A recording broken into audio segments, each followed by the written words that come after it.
You know what I'm saying? You know what I try to do before I introduce them?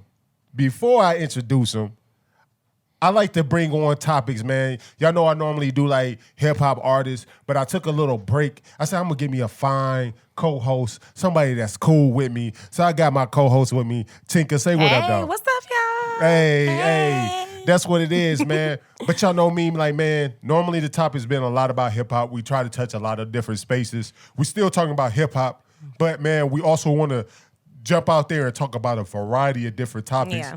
And we got a treat for y'all today, man. We do. You know what I'm saying? Not only are we going to talk about UFO, man, we got a UFO journalist here. Somebody that got got their hands touched in. Got their hands touched in on a lot of different places where real ufologists or people who got real information about the topic. I know a lot of times y'all talk about UFOs and y'all see little green men out there. You know what I'm saying? The Jetsons program you a little green man, or you see people who talk about UFOs. It's always, you know what I'm saying, people in the farm with missing teeth. Oh, yeah, I saw a little man out there in the field. You know what I'm saying? But no, man, I went out and I got a real professional. And we going to talk about it, man. I got my man in the building, my homie in the building who came out all the way to drop a knowledge on the building for us. Hey, ladies and gentlemen, I want to introduce my guy, the ufologist, the journalist, the man that's known around the globe or trying to make it known, you know what I'm saying? Just did an interview or actually stood up and did a speech with Mufon this weekend with Dallas. Shout out to my man, Danny Silva. Let's drop a bomb on him. Yeah. Welcome. Thank you. I like the vibe in here. Hey, man, I It's crazy. appreciate It's lit. Hey, man, you know, we got lit. I'm going to be honest right now, right? Me and Tinka been drinking before. Danny, he decided not to drink with us, so he's probably the only sober one right now. Yes. You know, we're going to try to slide a shot somewhere, somehow. Maybe. You know, Maybe we can get them. Maybe, man. But Danny, hey, we appreciate you. Let me give you a hand clap. You know what I'm saying? Where are my hand claps at? Oh, you know what? I hate when I do that. I be turning the volume down. But they got a hand clap, and that shit loud. Hey, but Danny, I appreciate you, man, coming, taking the time out your day to come on Mogul Moves Only, the podcast, just to talk about a great topic, UFO. For those who don't know, the way I found Danny, actually, I'm a big UFO guy. Like, you know, ancient aliens. I know he said it's fictional, but I like Project Blue Book. What was the other one again? Unidentified. That one was dope as hell, and we're going to get into all of that. So I always was like, man, I want to get like somebody that could come on and talk about UFOs and represent the UFO community in a bright way. So I did my research. I went on Mufon. For those who don't know Mufon, they are pretty much a citizen organization that go around and kind of like really investigate UFO sightings, maybe abductions, things of that nature, to bring information to offer disclosure for citizens. So I went to their website for Dallas and I saw his name as a guest speaker this past Sunday. And how did that go for you, Danny? How was it? It was cool. It was good practice for me. It was my first speaking engagement in front of people. I'm not affiliated with MUFON in any way, but they asked me to come through and talk, and it was a good time. That has to be big, man. It's Congratulations to you, man. That's Congrats. super dope. Thank you. So a little bit about you, Danny, man. Like, what's your origins? Where are you from? I grew up in Tucson, Arizona mostly, and for a lot of years I was trying to do the music thing, and in 2017, the New York Times broke some big UFO stories. Government agents came forward, and after that, it kind of clicked for me, and I've been really obsessed. I was into it before that, but after 2017, I became just totally obsessed, and the UFO stuff has just came really natural for me, and I'm not sure exactly what I'm doing or how I'm doing it, but I keep doing it, and it's working, and I'm not a trained journalist. They call me a citizen journalist, which means basically kind of like music where you just teach yourself. And but it keeps working for me, and for some reason people listen to me and other people trust me with telling me their information, and they call us the young guns in the UFO community, and we're just we're trying to bring new energy to this. We're not older guys that are pissed off about everything in their life, and they've been trying to do this for so many years, and it hasn't worked out for them. And along with some of these new people that came into it, we're reporting on them, and And it's just working out now. So we're kind of like the new breed. Hell yeah, that's dope. That's dope. That's dope. Hey, man, shout out to that. So coming from Tucson, Arizona, man, I know we was talking off camera a little bit that you was big into the music scene. So, you know, going around lately, a lot of people been talking about their hip-hop list. Mm-hmm. What's your top 5 Of hip-hop MCs? MCs of all time? I kind of do the hip-hop's 5 and then my 5. Okay. Which is sometimes different, but... Can you distinguish between the two before we introduce Yeah. the one? What's the definition of a hip hop 5? and Well, then just your like the top 5? greatest. Maybe I should just leave that alone. Actually, I'll just do a top 5. So, I would still put Eminem as number 1 ever. I'm with you. Shout out to that's my hometown, Detroit. What up, though? Yeah. Mine's kind of weird, man. Okay, so this is my top 5, not hip hop's top 5. Hip hop's top 5 would be the people that did the most for Yeah, hip hop. fuck hip hop top 5. Yeah, this is me. Number 2, I would probably put Big Pun. Okay. Oh, Just he's 'cause- dope. I love Big Pun. And then 3 would get me some flack, but you know what? I think 3 is E40. Okay. Ugh. Jabba dabba do with it. Who would be 4 and 5? I'm not sure exactly. You know, I like lyrics. I like fast lyrics. You got to put in the 4 and 5. Yeah. Like Twista fast or like I do like Twister. Who would be 4 and 5?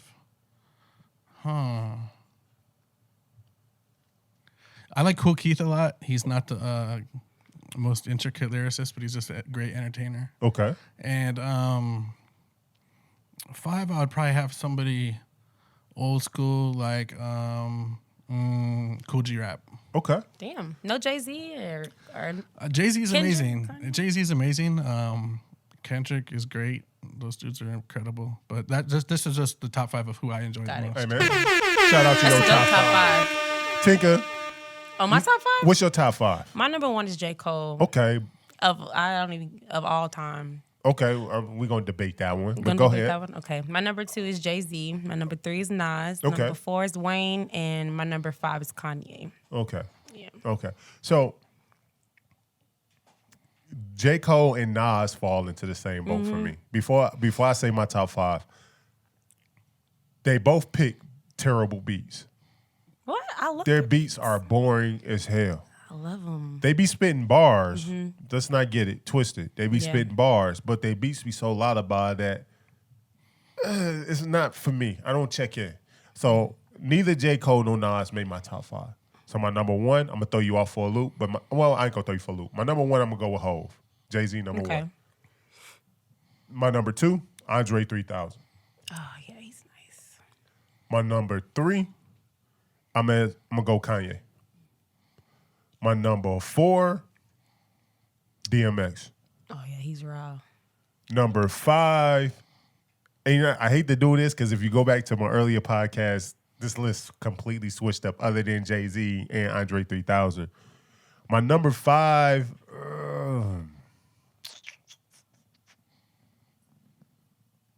I'm going to go 50. 50's hot. I'm going to go 50. I think of things that, no. Damn, I fucked this all up. So, number 1, Hove. Number 2, M. Number 3, Kanye. Number 4, I'm going to go Andre 3000. Number 5, I'm going to go 50. Those are my Good 5. top 5. Those are my 5. But J. Cole, I try to check in on his projects all the time, just like Nas. Shit get boring, They're just in man. their own It's lane. boring as hell. They're just in their own lane. They have that jazz type of feel to their music, kind of, I guess. Because I look at it like this, right? And I didn't put Kendrick, and I didn't put J. Cole in my top. They'll probably make, like, definitely my top 25, top 50 of all time. But I feel like Kendrick is more like Jay-Z, right? Like, Jay-Z going to give you bars, but he going to get you something that's going to turn you up in the club as well. He know how to put the medicine in the candy. I feel like Kendrick and not Kendrick, but J. Cole and Nas was never ever able to figure that out. Yeah. They just gave you bars with subpar beats, and it was just like, I can't always get into it. I really have to be in that mood to really listen to them. So, but shout out to y'all with y'all top 5, even though I think, you know what I'm saying, my top 5 is a lot better. You know what I'm saying? What about y'all's top 3 groups? Oh, let's talk about it. So, who are your Okay. top 3 groups? My top 3 groups would be Wu-Tang, Tribe Called Quest, MOP. Oh yeah. I can't argue that. I I, can't wouldn't argue put with that MOP either. though. What? I wouldn't put MO. You wouldn't? No. Okay. No. Fair enough. I would definitely go Wu-Tang. Outkast. Outkast. Yeah. And Drop Call Quest. no. No. What? No, I ain't gonna go. They was definitely a What? staple in hip hop community. They wouldn't make my top 3. They would probably make my top 10, but definitely Wu-Tang. Wu-Tang, I have to agree. Outkast. What the other one I said? Wu-Tang, Outkast, and What about Bone Thugs and Harmony? they would definitely make my top Yeah, 25. they would make my top 10 at least. Damn, what was my third? We said top 3 groups, right? Mm-hmm. Who did I say my third group was? You can say your third. Yeah, I didn't say my third. Okay, so Outkast. Damn, who would be my third one? Who because I got to go somebody that stir up like an emotion, like. I'm gonna go kind of left with this one, but Memphis will feel me on this one.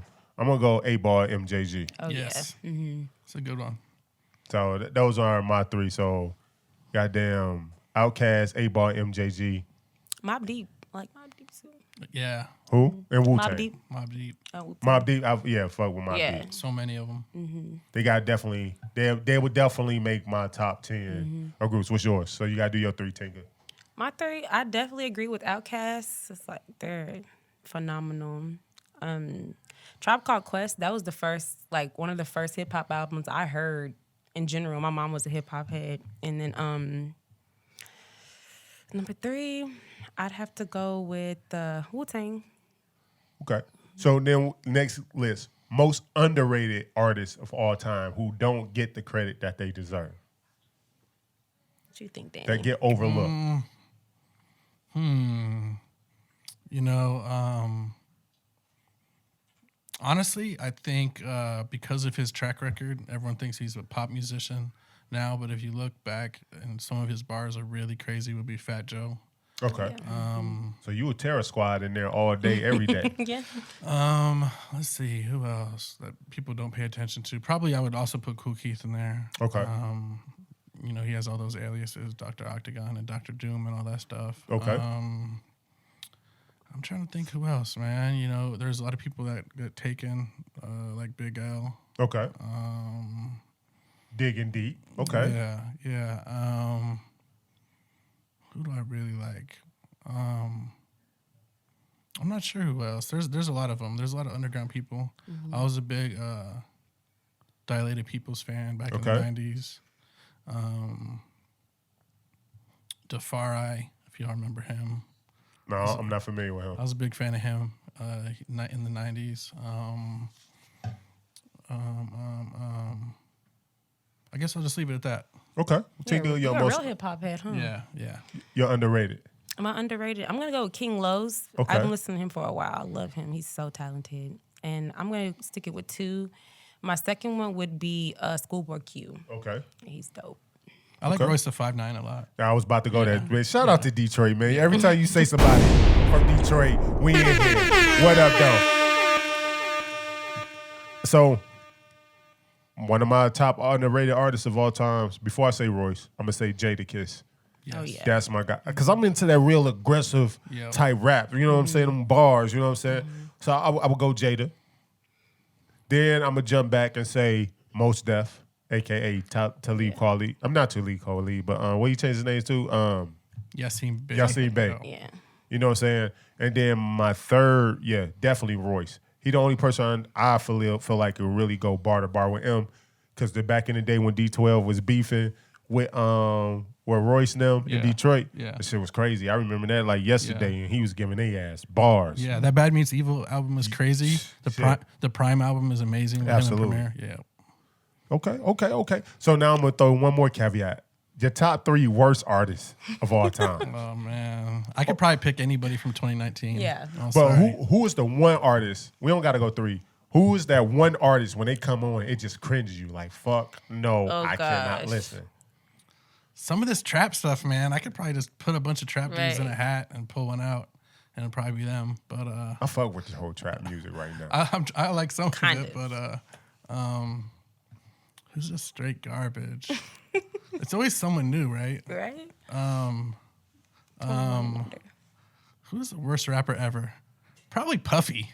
Puff Daddy. Probably, Daddy. man. One of the worst. Yeah. He was just on some swag shit. Mm-hmm. Yeah, okay, I give you that. I don't know. There's worse than that. I don't know. I can't think of one right now. Who's yours, Tinka? I have a tie between fucking Blueface Okay. and the baby. I cannot stand What? the baby.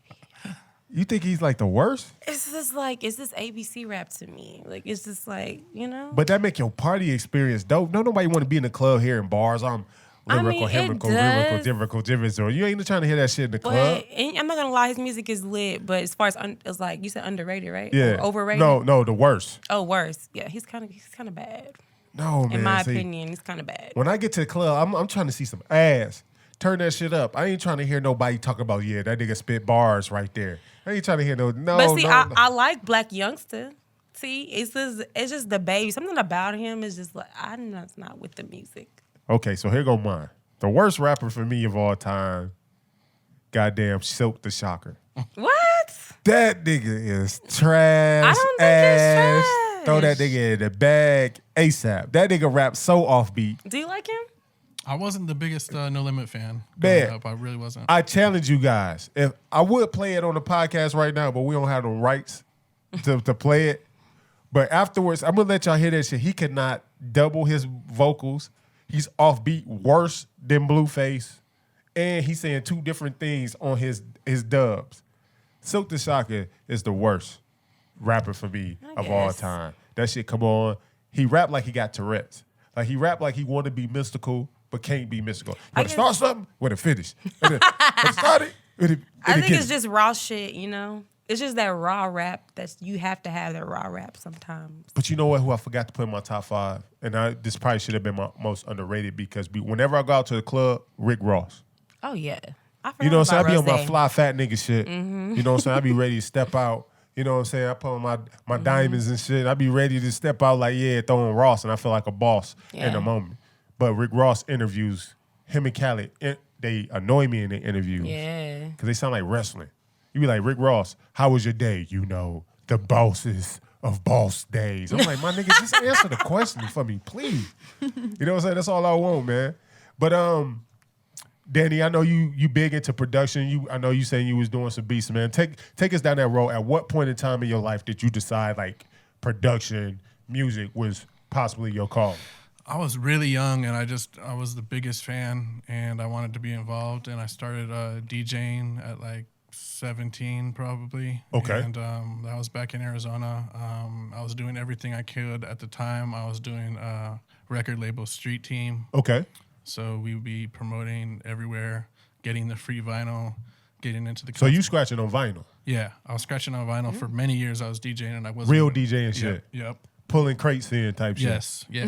Hey, man, you know what? Shout out to Danny with the real, you know what I'm saying, real DJing. He ain't walking around with just an MP3, a computer full of MP3s.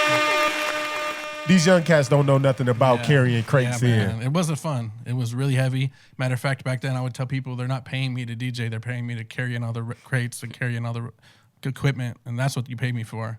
Once I'm there playing music, it's just fun. So, but I was doing all that, and I was trying to hit people up to scratch on their records for a lot of years, and then eventually I was just I had so many records, and I was chopping up so many samples. I was like, you know what, I'm just gonna make beats.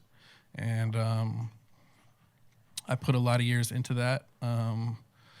Basically, being in Texas, it makes it really hard to be in the music industry, especially Fort Worth. It's hard. And a friend of mine moved out to LA, and he became a really, really successful engineer. Okay. So he opened up a bunch of doors for me just because of what he was doing, and I was basically riding on his coattails. So I was able to send him beats, and he would be passing them out into like the most famous people you'd ever think of in the studios. So he hooked me up with a lot of different things. He was a runner at first, and he was over with Aftermath, Dr. Dre's label. And they started asking me for samples and beats. Samples would be like things I thought were dope records, I thought were dope, but not necessarily a fully produced beat. Okay. The way Dr. Dre does it anyway, you know, he has like 20 producers on one song. Facts. And so I just really got on my grind for like 2 years straight, and I kind of had an inflated view of what it was going to lead to, but I worked really hard and sent in hundreds of songs to them over about 2 years. And I amassed like so many songs at that point, they started just winding up other places. I had, that was during Detox, when they were working on Detox. So Okay. he hadn't came out with an album in like a really long time. And one of the songs, the biggest one, I had sent in the sample for. I didn't produce it, but I just separated out the couple bars that they used. And it had Too Short on it and Little Kim. Okay. It was named after a female genitalia area. And What, pussy? Vagina? Yeah, Vagina? Yeah. The Which same, one? Same as Polo. Which one? The P for Polo. The P. And Oh, pussy. you can actually, if you get real deep into Google, you can see some Too Short interviews about it and stuff. He's saying it's like the greatest verse he ever did. Damn. I've never heard the finished song ever, and I'd love to, but I don't think it's ever going to come out, That's unfortunately. Dr. Dre for you. Yep. And I was, talking to other producers, famous producers, and they'd be like, "Yeah, you have that's the greatest song off Detox." And I was, getting gassed up a little bit, and so a bunch of those songs became other songs. I sent in a sample and it said "L.A. Here's to You," and it wound up on a Snoop Dogg and Dogg Pound track called "L.A. Here's to You." They named it that, Cool. and it became the chorus. And I flipped another jazz record and made it into a beat, and it wound up on Damo Genesis, and Anderson .Paak did a song called Dapper, which was the first single off Damo Genesis album. And other producers worked on that too, but I made the beat for it. They added like the bass and the guitar solo. Okay. It got kind of weird for me at certain times. For example, that same beat that was on the Dapper song, it before that, years prior, it was on Kendrick Lamar, Blow My High. So if you listen to Kendrick Lamar's Blow My High and you listen to Damo Genesis Dapper, it's the same bass beat. So I don't know if that was my beat on the Kendrick Lamar song. I wasn't credited. No one ever told me anything about it. It's kind of how it go. You never know. Yeah, it's how it goes. And those were the main ones. And then last year I also did a funk song. A friend of mine, Zachy Force Funk, they call it modern funk. Okay. It's real big in LA right now, especially in like the Hispanic communities. And so I had a beat on there last year. So that's mainly it. I had a lot of close calls, but it was a lot of blood, sweat, and tears for not a lot to show for it. And, it's the music business for you. One thing I've realized now, and I'm trying to tell people, is that you can take that energy that you put into the music industry, and you may not have like a diploma on your wall for it, but you can take it and put it into other types of business. I'm doing it now with this UFO stuff. It gave me a lot of skills that I didn't think I'd ever be able to use, and it's like carried over into this UFO thing. And whether it's the entertainment industry or whatever you're doing, but those networking skills and other skills like that. So just because if you transition out of music, you can still use that energy, use those skills in a lot of other places. So people need to know that it's not just a total waste of time to grind in the music industry, because it teaches you a lot. No, absolutely. And I appreciate you. I mean, I'm gonna appreciate for those who are connoisseurs of hip hop, you know what I'm saying, and in different walks of life, just hearing your perspective. But I'm also want to shout out you for coming on, man, and talk about a segment or a topic that's dear to my heart, Tinka heart, because we're both weird as hell. Yep. I don't know if you know, but in the black community, UFOs and going to counseling is not two things, some shit we talk about. You talk about weird. you talk about UFOs in the black community, and you talk about you go see a therapist. People gonna look at your ass like you crazy. Yep. I am crazy as hell, man. Like, So what the hell wrong with you? I thank you for coming on and get ready to, to add your expertise and the things that you've researched and the people you came across to share that with you, to share that with us and all our audience. Again, man, for those who watching this, And we also just make sure y'all click subscribe, comment, rate. Mogul Moves Only. Look at Danny Silva. It's what's your Instagram again, Danny? Instagram is Danny Silva Record. Just add Instagram. Danny Silva Record. All other social media is Silva Record. SILVA. There we go. So, man, I want to get to the meat of it. UFOs, right? Again, a lot of people look at you, bring up UFOs. You have to be crazy. You have to be weird. You have to be psychotic and out of your mind, right? Why is that? Why is the narrative to bring up UFOs is to be looked at as crazy?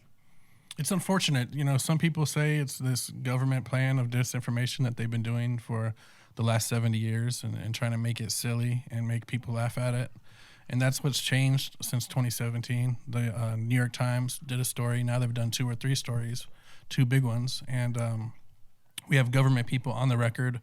Like you said, it's no more farmers. Not that their experiences aren't valuable, but when we have Navy pilots on the record, military people on the record, the laugh factor, they call it the giggle factor, is going away. And it's getting covered now. They asked the president about it. A few presidential candidates have spoken about it. And every couple months now, or every month, there's more stories about it, and it's become a more normal place. Senators and politicians and congressmen are talking about it. They're writing letters to the Navy. They're on the record. They're not getting laughed at, and it's just it's going on and on and on. And it's thanks to Lou Elizondo and these people that came out in 2017, and this other company that's featured on the Unidentified show, To the Stars Academy, and they've made it where it's okay to talk about it now. And you know, astronauts are talking about it, and everybody is now. So every day now, we're chipping away at this public perception, and that's my whole thing. Is that all of us in the UFO community, we kind of already know what's going on in a lot of ways, and we're trying to get the public on board with it. So in a way, it's like activism. We want everyone else to not be chastised for talking about it. And everyone has this energy, that they're putting into stuff. And then if they put it into the right avenues, then it'll change a lot of things.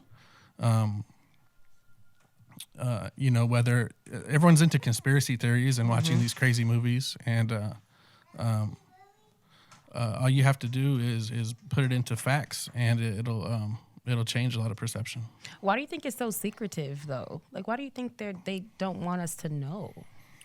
That's a lot of these questions are like the real big questions, and the story goes now that's kind of coming out is that maybe they didn't know what to do. There were some of these crashes in the 40s, and the government didn't know what to do with them. They didn't want to scare people, and they wanted to figure it out, and they probably still in some ways want to figure it out. But they are 70 years deep now, where they're feeling better about themselves than when they felt how they felt in the 40s. So, and part of this is, unfortunately, we got enemies in the world. America does, the United States, and we got to figure this stuff out before Russia, before China, because whoever is able to back engineer the craft or some of this technology could rule the world with it, straight up. So, we have to do it before other countries or really bad things are going to happen. What was the what's the name of that scale that I can't think of it, where it rates like where humanity is it's a something scale. Oh, I know what you're talking about. That Michio Kaku is always talking about. Yeah. So like, how can I put this? Like with extraterrestrials, I guess let me start with here first. How long do you think we've been visited by UFOs, extraterrestrials?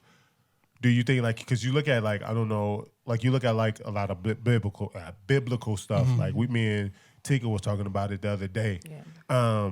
You hear about in Genesis the Watchers or the Sons of God come down. Or Sumerians. Yeah. Or you hear the Anunnaki.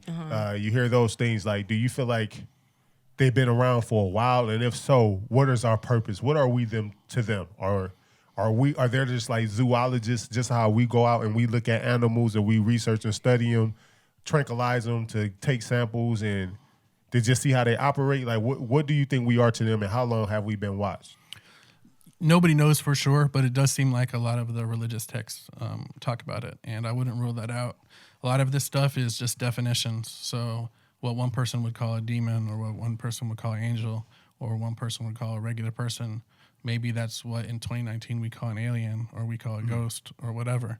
And we don't, even to just say that are they visiting us, we don't even know that, because they could be from Earth. We don't know that they're not from Earth already. Right. They may not be flying here from other places. A lot of people now are focusing on interdimensional stuff. Okay. So they're kind of just popping in from, other dimensions, and a lot of it is real technical, and the science side is hard for me to understand. Some of my friends are a lot better at understanding a lot of that than I am. But the religious texts really seem like they've been here the whole time. And people trying to explain things that they don't understand. Exactly. Some really, really legitimate people, this sounds stupid and crazy, but they'll even take stories of like fairies or goblins or whatever you want to call it throughout history. And so a lot of it could be attributed to what we call the phenomenon. Okay. So for those who don't know, when they think of UFOs, they think about little green men showing up in saucers. Like when you think of UFOs and with all the connects you have, what exactly is a UFO?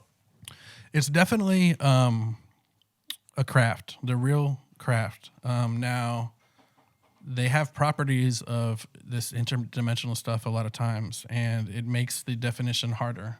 Okay. But and a lot of people argue about that, because sometimes you'll just see like an energy orb. Okay.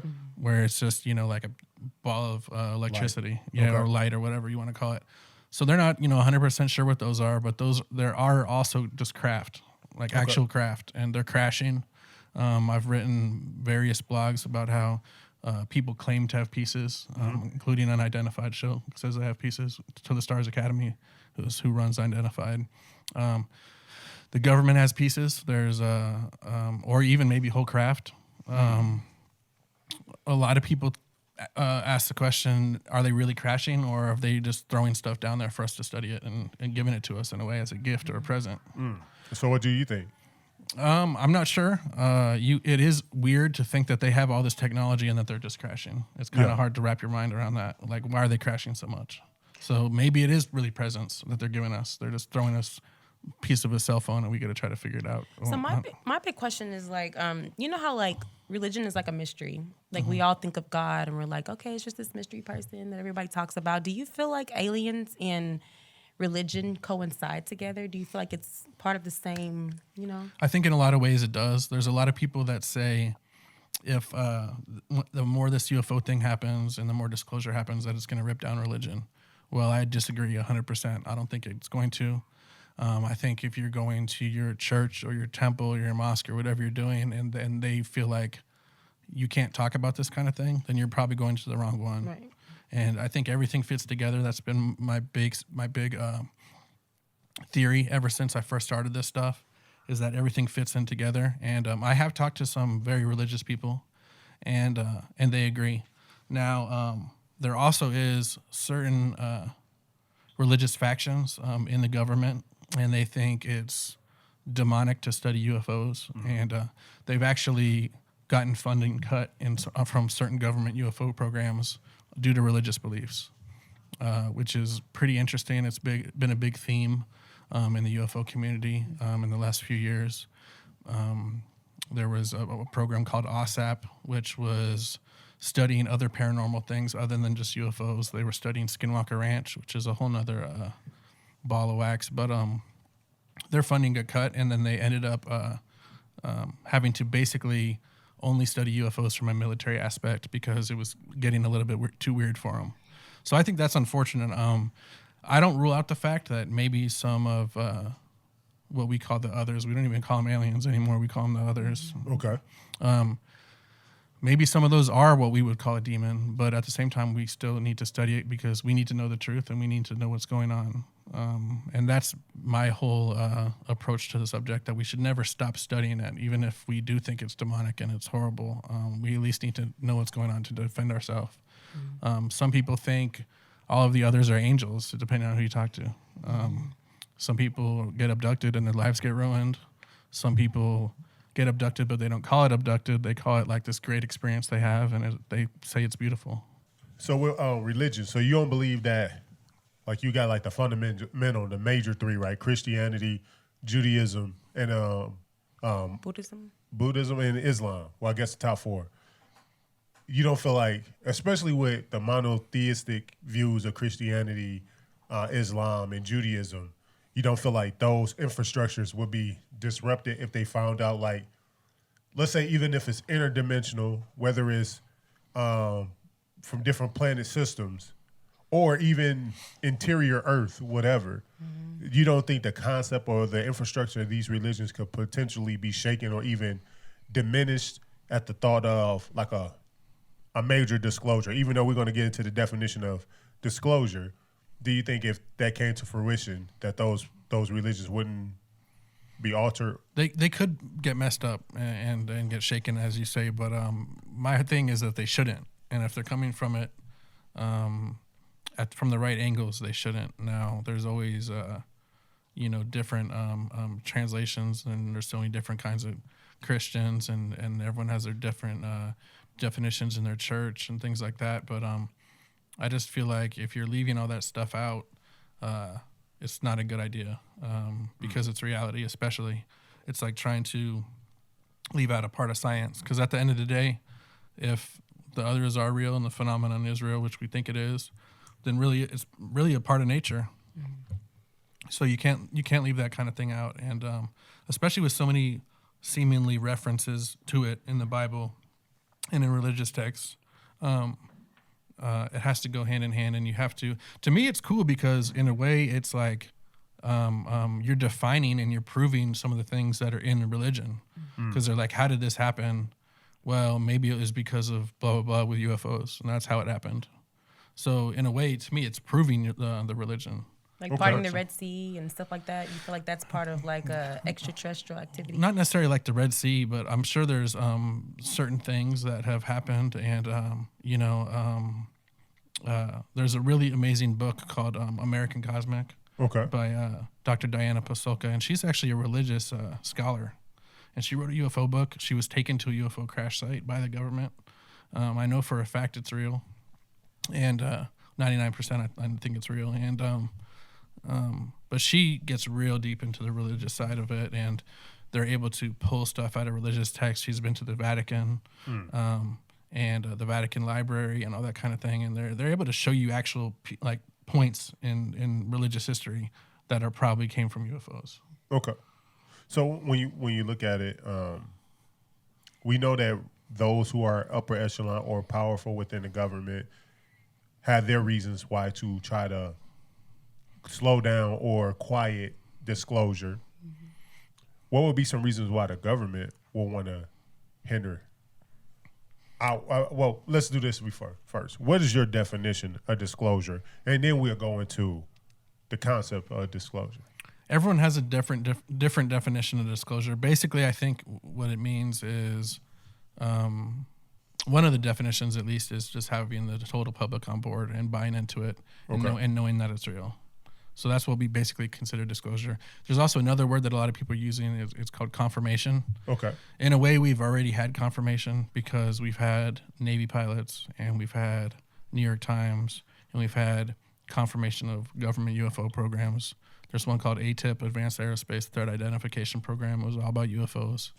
There's another one called OSAP, which was Advanced Aerospace Weapons System Application Program. And those are both like paranormal UFO programs. Those are only two. We know there's a lot more UFO programs. They're located. Some of them are located in what people call SAPs, which is a special access program. So they'll take private industry or public industry, kind of like Lockheed Martin. Okay. And they'll throw their UFO program over there. So if people do Freedom of Information Act, which is called FOIA, where you write letters to the government and tell them to give you information, none of that is accessible if it's at Lockheed, because they're a private company and they fall under different rules. That's something that we always do these deep dives into, trying to figure out who is able to know what. There's always these leaked documents. One of them was called the Wilson document. I could send it to you if you wanted to read it, but it was basically an admiral, Wilson, and the story goes that in the late 90s he found out about some of these special access programs, and he went and met with their leaders and said, give me the information. And they basically told him to kick rocks. It didn't matter if you were an admiral, because you have to be on what they call a bigot list, which means you have to have a need to know. And there's all this secrecy and need to know kind of thing. And sometimes government agents, their own bosses don't even know what they're doing, because they're only reporting to certain people. And if their own boss doesn't have a need to know, then they don't know. So part of it is to get these laws changed where things can be more open. Now, 100% of everything isn't going to be open, because in some ways it's like we're like almost in wartime, and we're trying to figure out this technology before Russia and China and whoever else.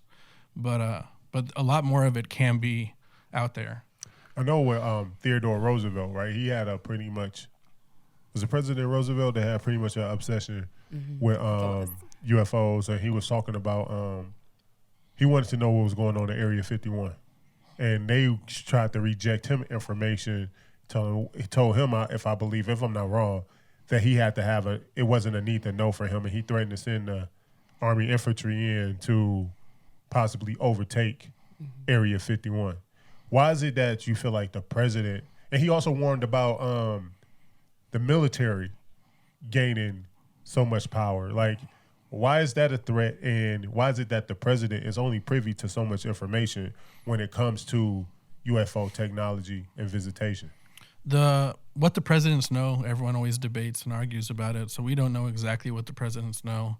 Some people think they don't know much, and then other people think that they know everything and they have access to everything.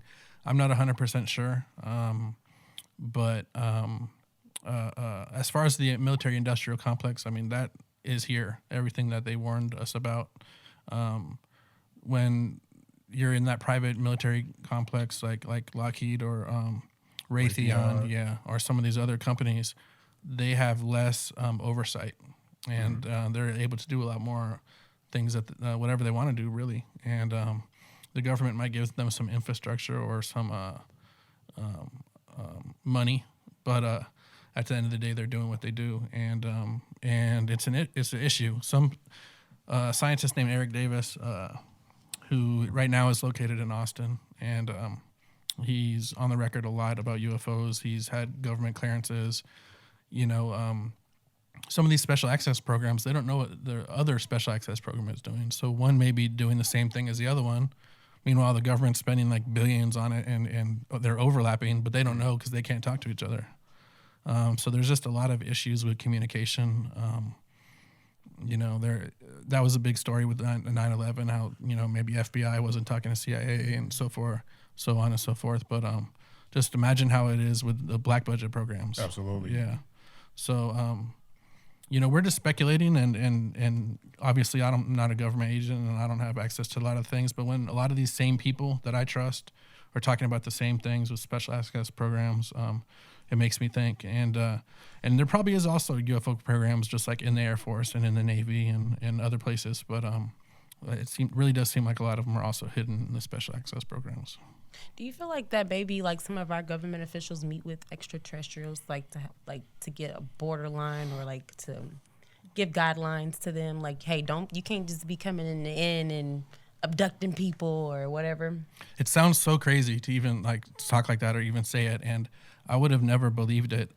But there's something in particular. It's called Holloman Air Force Base, and it's a really crazy story. Basically, the story goes that a craft landed and beings jumped out and they met with politicians or leaders. And I would have never believed that actually could have been the case. But some people I trust, not everyone, believes it. In fact, just today, one of the scientists that I think very highly of told a friend of mine that he believes it.